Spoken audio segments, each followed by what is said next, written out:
সূরা হামিম সেজদার 26 নম্বর আয়াতে আল্লাহ জানিয়েছেন ওয়াকালাল্লাযীনা কাফারু লা তাসমাউ লিহাযাল কুরআন ওয়ালগাউ ফীহি লাআল্লাকুম তাগলিবুন। আল্লাহ পাক বলেন, হে নবী, এ কোরআন নাজিল হওয়ার পরে কাফেরেরা সিদ্ধান্ত নিয়েছিল, এখনো নিচ্ছে, ভবিষ্যতে কিয়ামত পর্যন্ত যারা কাফের তারা এই সিদ্ধান্ত নেবে কি লা তাসমাউ লিহাযাল কুরআন, হে পৃথিবীর মানুষেরা এই কোরআন শুনতে যেও না, কোরআন শোনা যাবে না, এর প্রচারে এর প্রসারে যেভাবে হোক বাধা দাও, বন্ধ করে দাও। শুধু বাধা দাও, বন্ধ করে দাও, এতটুকু তারা শেষ করেনি। আল্লাহ বলেন ওয়ালগাউ ফীহি, এটা কি করে বন্ধ হয় সেই চেষ্টা করো, দরকার হয় হট্টগোল বাঁধাও, ঢোল ঢুকি তবলা বাজাও, বিশৃঙ্খলা তৈরি করো, আতঙ্ক তৈরি করো, যেভাবেই হোক এর প্রসারে বাধা দাও। লাআল্লাকুম তাগলিবুন, আশা করা যায় তোমরা বিজয় হবে, তোমরা যে চিন্তা ভাবনা নিয়ে চলতে চাও ওই চিন্তা গালেব হবে। এই যে চিন্তাটা ছিল কাফেরদের, কাদের? তাহলে আজও দুনিয়াতে যদি কেউ এই চিন্তা ভাবনা নিয়ে কোরআনে কারিমের প্রসারে প্রসারে বাধা দেয়, বুঝবেন ওটা টাটকা নির্ভেজাল কাফের। একটাই কথা, ও বাধা দিয়েছিল কোরআনে। এই যে আয়াতটা বললাম সূরা হামিম সেজদার 26 নম্বর আয়াত, ওই জামানায় যেহেতু ক্ষমতায় ছিল, ওর একটা সংসদ ছিল, নাম ছিল দারুন নদওয়া। ওই জায়গায় যে আইন পাশ করেছিল সেটা এইটা, যে সব চলতে দেওয়া যাবে, কোরআনের আলোচনা মুহাম্মদ যেখানে করবে ওইটা বাধা দেওয়া লাগবে। এই সিদ্ধান্ত কাফেরের। কার? এবার আমি একটু শক্ত কথা বলছি, কাফেরের জানাজা পড়া দোয়া করা জায়েজ আছে? আপনারা মনে হয় আমার ভাষা বোঝেন না। কাফের মরে গেলে দোয়া করা জায়েজ আছে? জানাজা পড়া না। কেন বলেন তো? কারণ আল্লাহ তাকে মাফ করবে। বিশ্বনবী মুহাম্মদুর রাসূলুল্লাহ নিজে পর্যন্ত, তার চাচা কাফের ছিল, তার চাচা কাফের ছিল না? তিনি একবার দুইবার না, কবরের পাশে যে আবু তালিবের জন্য দোয়া করেছিলেন, আল্লাহ তুমি আমার চাচা আবু তালিবকে মাফ করে দাও। সঙ্গে সঙ্গে জিবরাইল এসে বলেছেন, হে নবী হাত নামান। কার জন্য হাত তুলেছেন? এই লোকটা আপনার চাচা, আল্লাহ ভালো করে জানে এটা দুঃসম্পর্কের গিরাম সম্পর্কের চাচা না, এটা আপন চাচা, আল্লাহ তাও জানে। কিন্তু লোকটা তো মুশরিক। লোকটা কি?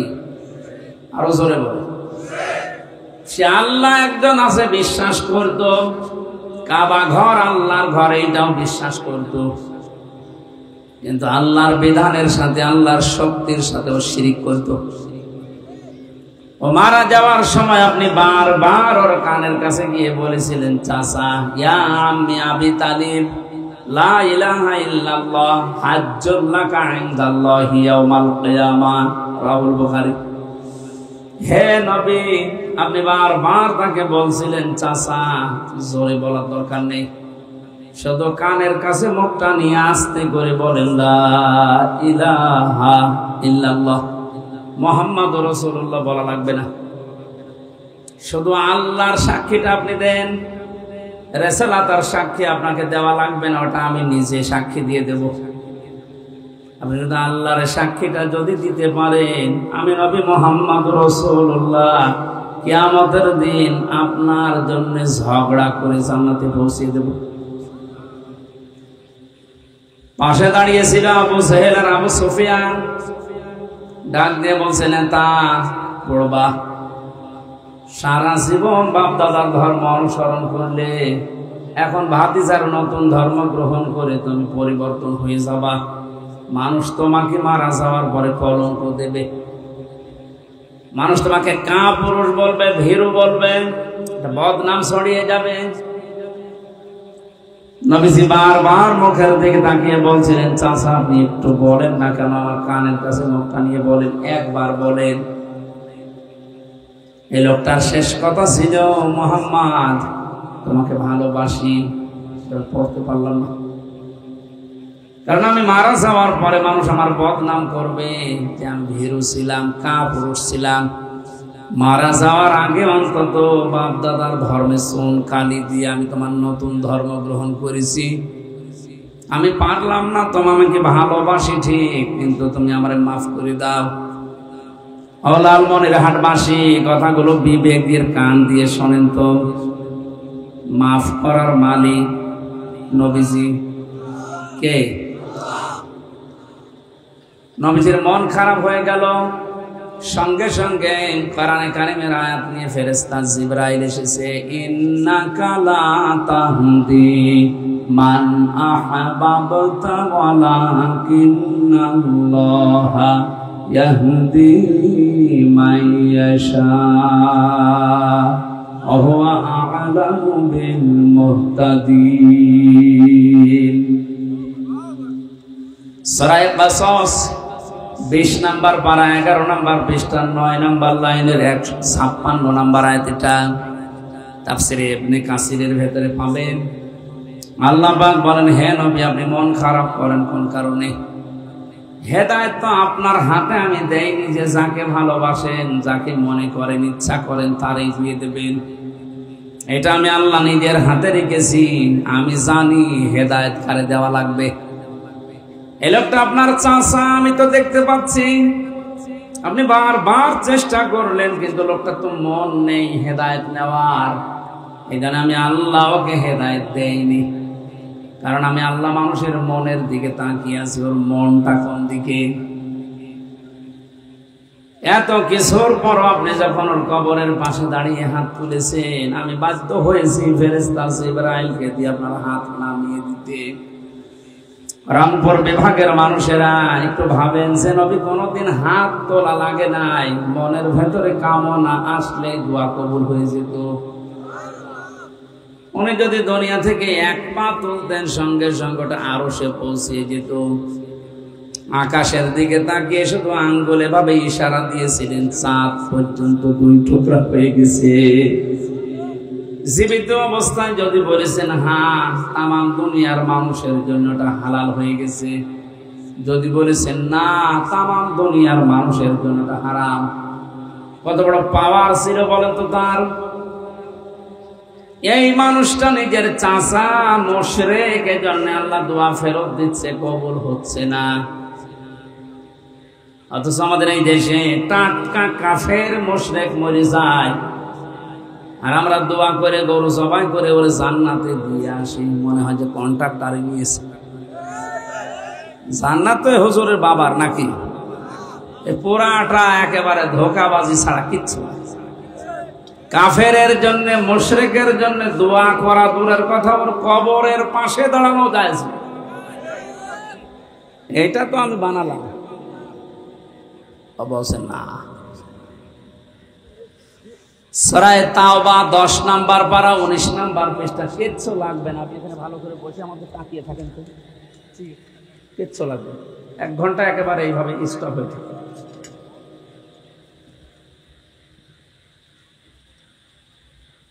84 নম্বর আয়াতে আল্লাহ ফতোয়া দিচ্ছেন, ওয়ালা তুসাল্লি আলা আহাদিন মিনহুম মাতা বাদাও ওয়ালা তাকুম আলা কবরি।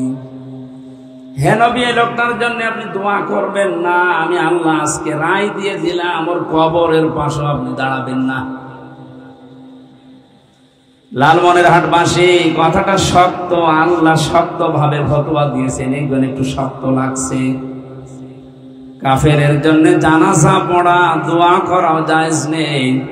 অথচ আজ এই ডিজিটাল যুগে, স্মার্ট বাংলাদেশে আমাদের মনে হচ্ছে দিন দিন কাফের বেড়ে যাচ্ছে। কারণ কোরআনে বাধা দিলে সে যেই হোক ও কাফের। আজকের এই অনুষ্ঠানটা প্রচার করতে দিলেন না, কোন কারণে বলেন তো? কোরআনে কারিম এখানে প্রসার হবে আপনি নিজেও জানেন। তারপরও প্রতিহিংসার বশবর্তী হয়ে হিংসা করে অহংকার করে যারা এই কাজ করতে দিলেন না, আপনি আর যাই মনে করেন সূরা হামিম সিজদার 26 নম্বর আয়াত অনুযায়ী আপনি কাফির হয়ে গেছেন।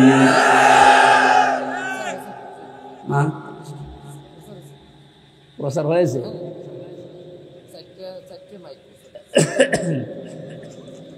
কেউ যদি বাধা দিয়ে থাকেন সে তাওবা করবেন, নয়তো আপনার ঈমান নসিব হবে না, আপনি বেঈমান হয়ে মারা যাবেন।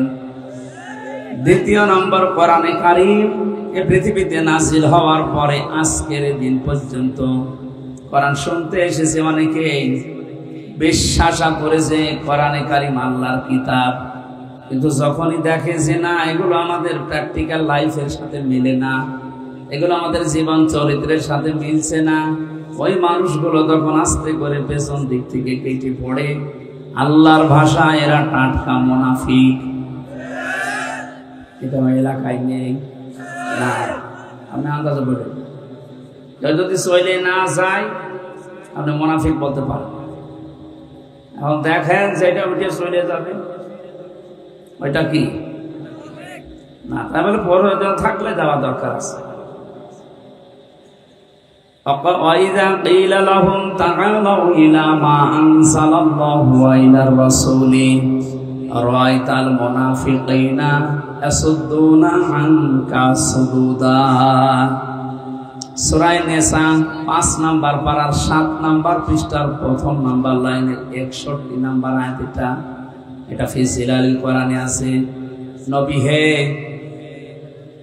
وَإِذَا قِيلَ لَهُمْ تَعَالَوْا إِلَى مَا أَنزَلَ اللَّهُ وَإِلَى الرَّسُولِ, দুনিয়ার মানুষকে যখন আপনি বলবেন আসো আল্লাহর বিধান কি আছে শোনাই, রাসূলের তরিকার দিকে আসো, আপনি দেখবেন রাআইতাল মুনাফিকিনা, অন্তরের ভেতরে যাদের গুড় আছে, বক্ষতা আছে, মুনাফিকি আছে, নেফাক আছে, ইয়াসুদ্দুনা আনকা সুদুদা, মানুষগুলো আস্তে করে পেছন দিক থেকে কেটে পড়বে। আমার মনে হয় এর চাইতে স্পষ্ট ভাবে ভেঙে ভেঙে বলা আমার দ্বারা সম্ভব না। তাহলে কোরআন বিশ্বাস করে শুনতেও আসে, কিন্তু বাস্তবতার সাথে যখন ওর মিলতে চায় না তখন কেটে পড়ে। এই ধরনের মানুষকে আল্লাহর নবী আল্লাহ পাক বলেন মুনাফিক।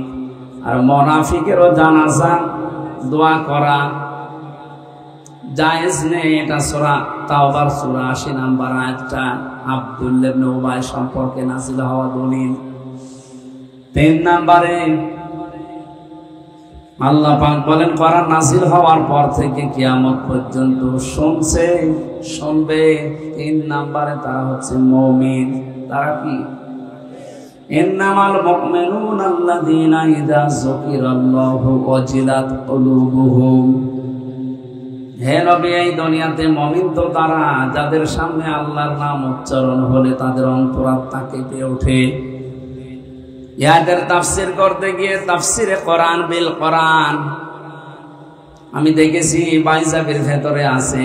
এই যে 2-3 দিন আগে চলে গেল কোরবানি, এই কোরবানি যদি দুনিয়াতে কেউ কবুল করাতে চায় পৃথিবীর ময়দানে তার 4টা গুণ থাকা লাগবে। যারা এলাকায় কোরবানি দিয়েছেন আপনি দেখেন তো আপনারটা আল্লাহর আরশে পৌঁছিয়ে গেল কিনা। ওয়ালিকুল্লি উম্মাতিন জাআলনা মানসাকান, আল্লাহ পাক বলেন প্রত্যেকটি জাতির জন্য আমি কোরবানির এই বিধান এটা দিয়েছিলাম, শুধু তোমাদের জন্য দিয়েছি তা না। দুনিয়া তৈরি হওয়ার পর থেকে এখন পর্যন্ত, এখান থেকে কিয়ামত পর্যন্ত বিধান থাকবে। হ্যাঁ, তাদের ধরন হয়তো আলাদা ছিল, তাদের সিস্টেম ছিল, পদ্ধতি ছিল হয়তো ভিন্ন ভিন্ন। আদম আলাইহিস সালামের জামানা থেকে কোরবানি চলে আসতেছে। ওয়াতলু আলাইহিম নাবা আবনাই আদম বিল হক, এটা সূরা মায়েদার 26 নম্বর আয়াতের প্রথম অংশ। হে নবী, আপনি আদম আলাইহিস সালামের 2 সন্তানের কাহিনী সঠিকভাবে আপনার উম্মতদের সামনে তুলে ধরেন। তার সন্তানেরা হাবিল আর কাবিল কোরবানি দিয়েছিল। ওদের সিস্টেম ছিল চাটিয়াল ময়দানে কোরবানি জবাই করে রেখে আসতো পশু। যার টাকা হালাল, যার কর্মজীবন হালাল, আগুনের ঝলক আকাশ থেকে সেটা পুড়িয়ে ফেলতো। আর যার 2 নাম্বার টাকা, ওটার পোড়াতো না, ওইভাবে থেকে যেত।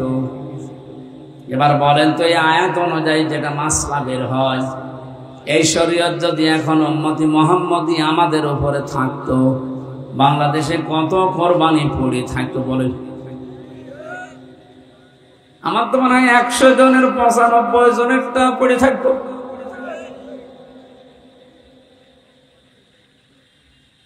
অনার যেমন পড়েছিল চাটিয়াল ময়দানে, মানুষ বুঝতো যেটা 2 নাম্বারে করে, এর টাকা হালাল না, ওর সাথে আত্মীয়তা করা, সম্পর্ক করার সময় বাদ দিয়ে দিত।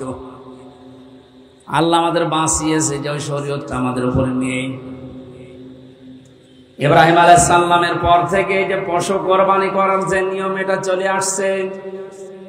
আল্লাহ রাব্বুল আলামিন নবী ইব্রাহিমকে এই পৃথিবীতে 50টা পরীক্ষা করেছিলেন, তার ভেতরে কোরবানি একটা। তার ঈমান সম্পর্কে পরীক্ষা ছিল 10টা, আমল সম্পর্কে পরীক্ষা ছিল 30টা, আর তার শরীরের ভেতরে 10টা পরীক্ষা আল্লাহ নিজে নিয়েছিলেন। ওরা জীবনী পড়ে দেখেছি, পড়া কোরআন শরীফের ভেতরে ইব্রাহিম নবী আলাইহিস সালামকে আল্লাহ 50টা পরীক্ষা করেছেন, আর প্রত্যেকটা পরীক্ষায় তিনি উত্তীর্ণ হয়েছিলেন। আল্লাহ তাকে যে বিশাল একটা লকব দিয়েছেন, লিন্নাসি ইমামা। হে ইব্রাহিম, আমি তোমাকে মানব জাতির জন্য নেতা বানিয়ে দিলাম। এটা খেলা করার জন্য দেয়নি, পরীক্ষা দিয়ে তিনি পাশ করেছেন, এরপরে আল্লাহ লকব দিয়েছেন। এখান থেকে একটা মাসলা বের হয়, আমি বলবো। জাতির পিতা হযরত ইব্রাহিম নবী আলাইহিস সালাম 50টা পরীক্ষা দিয়ে পাশ করার পরে আল্লাহ তাকে লকব দিলেন, আলা ইন্নী জাইলুকা লিন্নাসি ইমামা। হে ইব্রাহিম, আজকের এই দিন থেকে আমি তোমাকে মানব জাতির নেতা বানিয়ে দিলাম। সঙ্গে সঙ্গে নবী ইব্রাহিম আল্লাহকে বলেছিলেন, ক্বালা ওয়া মিন যুররিয়াতি। হে মাবুদ, এটা কি শুধু আমাকেই দিয়েছো? এই যে নেতৃত্ব দেওয়া, নেতা হওয়া, গাইডলাইন দেওয়া মানুষকে, এই গুণাবলী, এই গুণাগুণ, এই যোগ্যতা, এটা কি শুধু আমি পেলাম, নাকি আমার সন্তান আদি দুনিয়ায় যারা কিয়ামত পর্যন্ত আসবে, আমার সন্তানদের ভেতরে এরাও কি মানুষের নেতৃত্বের নেতা হওয়া, প্রতিনিধিত্ব করা, এটা পাবে? আল্লাহ সঙ্গে সঙ্গে জবাব দিয়েছেন, ক্বালা লা ইয়ানালু আহদিজ যালিমিন। এখানে যারা আলেম আছে, বিশেষ করে আরবি গ্রামার জানে, তারা বলেন তো ইয়ানালু এটা মোজারে, বর্তমান, ভবিষ্যৎ, প্রেজেন্ট, ফিউচার। আহদিজ যালিমিন, আল্লাহ জালিম না দিয়ে যালিমিন বহু বচন দিয়েছেন। আমার তো মনে হয় পৃথিবীতে হেদায়েত পাওয়ার জন্য, মানুষের মন পরিবর্তনের জন্য দুনিয়ার কিছু লাগবে না, শুধু কোরআনই যথেষ্ট। প্রতিটি শব্দের ভেতরে আপনি দেখবেন কিছু না কিছু লুকিয়ে আছে। আল্লাহ বলেন, ক্বালা লা ইয়ানালু আহদিজ যালিমিন। হে ইব্রাহিম, তুমি দোয়া করলে, আমার কাছে জিজ্ঞাসা করলে যে নেতৃত্ব দেওয়ার গুণাবলী, নেতা হওয়া, প্রতিনিধিত্ব করা, গাইডলাইন দেওয়া, এটা কি শুধু তুমি একা না তোমার সন্তান আদিরাও পাবে? হ্যাঁ, তোমার সন্তানদের ভেতরে গুণাগুণ পাবে, কিন্তু জালেমদের জন্য এর ওয়াদা আমি আল্লাহ দিলাম না। কোন জালেম দুনিয়ায় নেতৃত্ব দিতে পারবে না। এই ফতোয়া তো আমার। বলেন, জালেমের জন্য নেতা হওয়া জায়েজ নেই, আল্লাহর পক্ষ থেকে নিষিদ্ধ।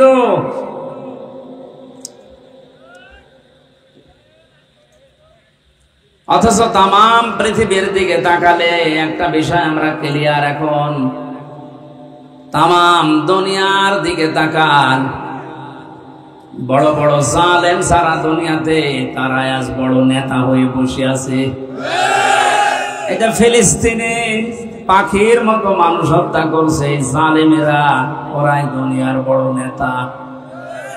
তো জালেমের জন্য নেতা হওয়াই জায়েজ নেই।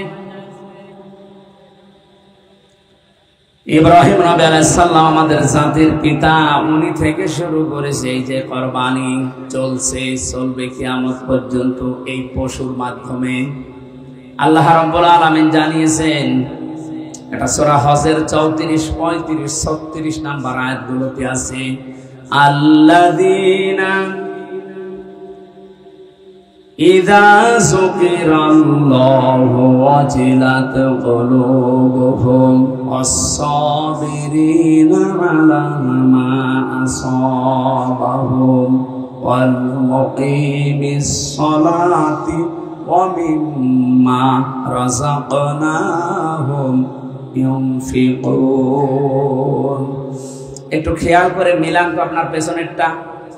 এই যে 2-3 দিন ধরে যা করলেন, এই কোরবানিটা আসলে কবুল হলো কিনা, নাকি টাকাগুলো সব খালি গোশতের ভেতরে চলে গেল?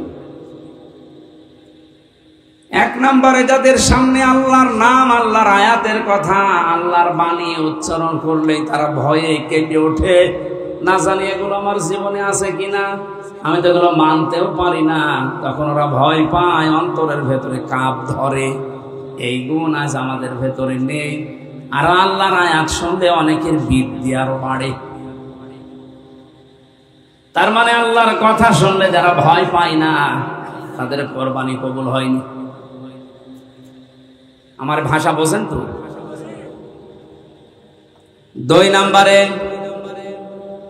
আস-সাবিরিনা আলা মা আসাবাহুম, দুনিয়াতে যাদের উপরে বিপদ আপদ আসলে যে মানুষগুলো ধৈর্য ধারণ করে।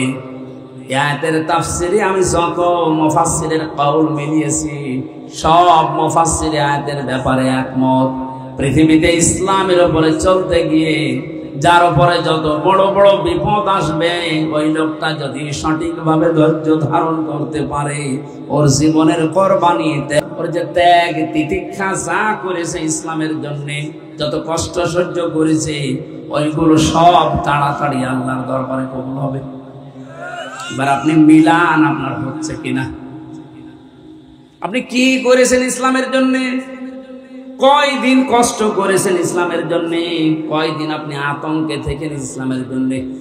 অথচ বিশ্ব নবীর মতো মানুষ জীবিত অবস্থায় 82 বার ইহুদিদের টার্গেট হয়েছিলেন, তাকে হত্যা করে ফেলবে। আপনার জীবনে এরকম কোনো মুসিবত কষ্ট নেই। আপনার বিভিন্ন লাইন দিয়ে টাকা পয়সা আসে, আপনি ওগুলো উত্তোলন করেন, খান, আর আল্লাহ আল্লাহ করেন, আপনার কোনো বিপদ নেই। না, আপনার জীবনের কোরবানি তাড়াতাড়ি কবুল হওয়ার জন্য আয়াতের এই দ্বিতীয় শব্দের দিকে খেয়াল করবেন, আস-সাবিরিনা আলা মা আসাবাহুম। তাদের উপরে বিপদ আপদ আসলে ওরা ওভারকাম করার জন্য চেষ্টা চালায়। হ্যাঁ, হতাশ হয়ে পড়ে না, হ্যাঁ হতাশ করে না, কি হয়ে গেল, কি হচ্ছে, আর হবে না, না। ও মানুষগুলো ওগুলো থেকে পরিত্রাণ পাওয়ার জন্য, ওই বিপদকে ওভারকাম করার জন্য তারা চেষ্টা চালায় ধৈর্যের সাথে, এই বিশ্বাস নিয়ে যে আল্লাহ আমাদের সাথে অবশ্যই আছেন। কোরআনে কারিমে আল্লাহ বারবার আমাদের জানিয়েছেন, ইন্নাল্লাহা মা'আস সাবিরিন, অবশ্যই আমি আল্লাহ সবের যারা ধৈর্যশীল তাদের সাথে আছি। আপনি পুরা কোরআনে এমন কোন কথা পাবেন, ইন্নাল্লাহা মা'আস সালিমিন, আমি জালেমদের সাথে আছি? বলেন নেই। 2-3 দিন আগে যেহেতু এই বিধানটা আমাদের এখনো পর্যন্ত চলমান চলে যাচ্ছে, আপনি একটু মিলিয়ে দেখবেন, যদি কবুলই না হয় তাহলে আপনি দিলেন কেন? আপনি ওই টাকাগুলো দিয়ে গরু জবাই করে যদি গোশত খাওয়ার উদ্দেশ্য হতো, আমার মনে হয় 1 বছর ওই টাকা দিয়ে আপনি গোশত খেতে পারতেন। সুতরাং কোরবানি কবুল হয়েছে 2 নম্বরে তাদের, এই পৃথিবীতে যারা বিপদে আপদে মুসিবতে ধৈর্য ধারণ করে টিকে আছে। তিন নাম্বার হলো মুকিমিস সালাত, যারা দুনিয়াতে নামাজকে দাঁড় করানোর জন্য চেষ্টা চালায়। যদি বলেন হ্যাঁ আমি তো করি না, আপনি নামাজ পড়েন, আপনি নামাজ পড়েন, আমিও নামাজ পড়ছি, কিন্তু নামাজ দাঁড় করানোর জন্য, কায়েম করার জন্য আমাদের কোনো চেষ্টা নেই। আর এই চেষ্টা যারা করে তাদেরকে আমরা আরো বাস দেই। আরে ভাই পড়া কোরআনে শুধু এক জায়গায় পাবেন নামাজ পড়ো, আর 82 জায়গায় আছে নামাজ দাঁড় করাও। একের মর্ম বুঝে আপনি সারা জীবন নামাজ পড়তেছেন, 82 বার যে আল্লাহ বললেন আকিমুস সালাত, নামাজকে দাঁড় করাও। হ্যাঁ, বাংলাদেশে আজ নামাজের অনুষ্ঠান হয়, 5 ওয়াক্ত মসজিদে আজান হচ্ছে, ইমাম আছে, খতিব আছে, নির্ধারিত সময়ে একামত দিয়ে নামাজ হচ্ছে কাতার সোজা করে। কিন্তু এই নামাজ থেকে 27টা শিক্ষা আল্লাহ দিতে চায়, একটা শিক্ষা আমাদের ব্যক্তি জীবন থেকে আন্তর্জাতিক জীবন পর্যন্ত নেই।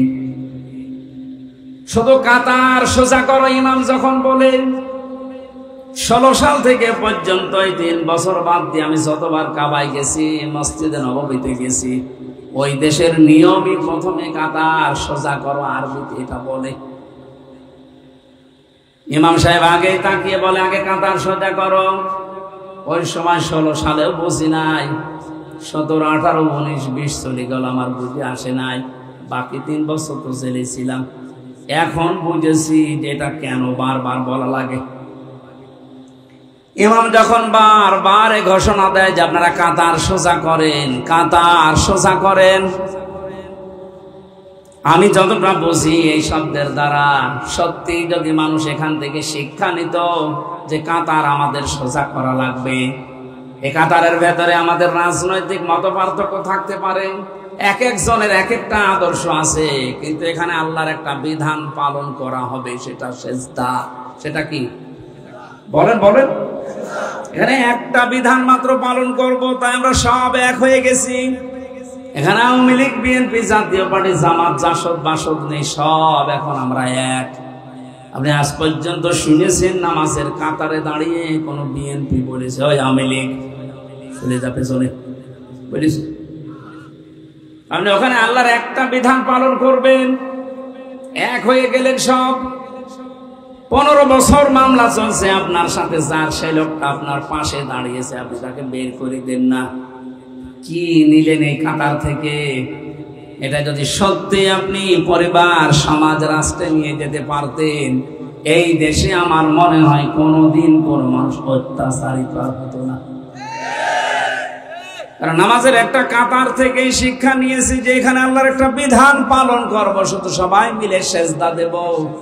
এই জায়গায় যেমন সব কাদের সাথে কাঁধ মিলিয়ে আমি এক হয়ে গেছি, এখান থেকে বাইরে যখনই যাব তখন কিন্তু সব আমরা এক, বিশেষ করে আল্লাহর বিধানের ক্ষেত্রে। তখন আল্লাহর বিধানে হাত দেওয়ার সাহস এই দেশে কেউ করতো না। এটা তো নামাজের কাতারে গেল। এই কাতারটা পৃথিবীর 57টা মুসলিম রাষ্ট্র, এখন সবাই তো নামাজ পড়ছে। যদি এই শিক্ষাটা নিত যে আমরা সব এক, তাহলে ফিলিস্তিন আমার মনে হয় স্বাধীন হয়ে যেত। ওখানে অত্যাচার করার সাহস কেউ পেত না, কারণ আমরা সবাই কাতার সোজা করে ফেলেছি। হচ্ছে না। কোরবানি কবুল হওয়ার জন্য নামাজকে আজ দাঁড় করাতে হবে আমাদের। নামাজের পঠিত বিষয় থেকে 25টা, আর নামাজের অনুষ্ঠান থেকে 27টা। এই 52টা শিক্ষা আল্লাহ আমাদের জীবনে দিতে চান। কিয়ামত পর্যন্ত হায়াতে নামাজ পড়িয়েই যাচ্ছি, একটা শিক্ষাও নিতে পারি না, আপনার কোরবানি কবুল হচ্ছে না। 4 নম্বরটা আরো কঠিন। وَمِمَّا رَزَقْنَاهُمْ يُنْفِقُونَ।